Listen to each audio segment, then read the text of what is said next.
serving all students.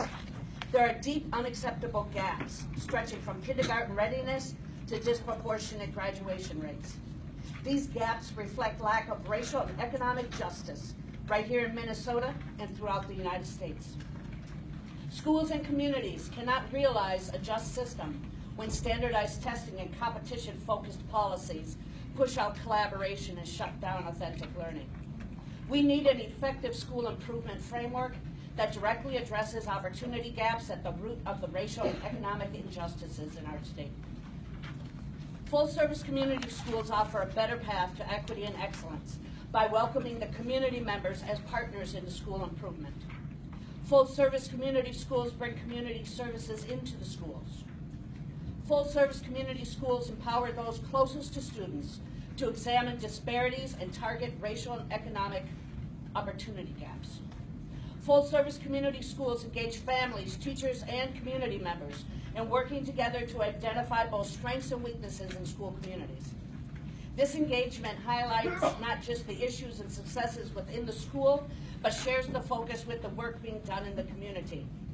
Bringing more health services into the building, expanding access to translation services, and adopting restorative practices are all ways that full-service community schools address the racial and economic opportunity gaps.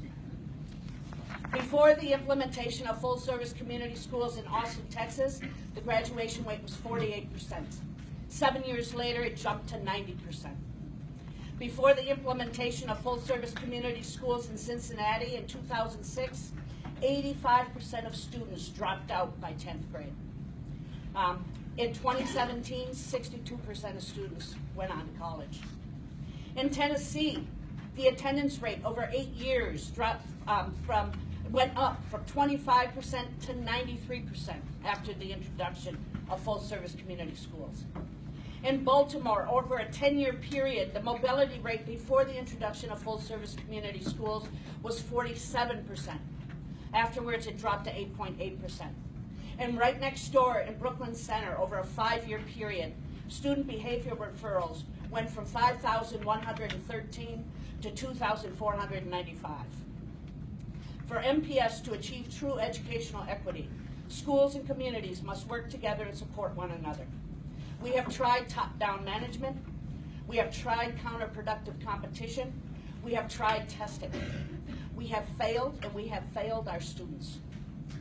It is time for a more authentic approach, rooted in each community and based on collaboration, with student success at the center of our work. To ensure all students have access to the education they deserve, MFT would like to join with MPS in expanding the number of full-service community schools within our district. Thank you.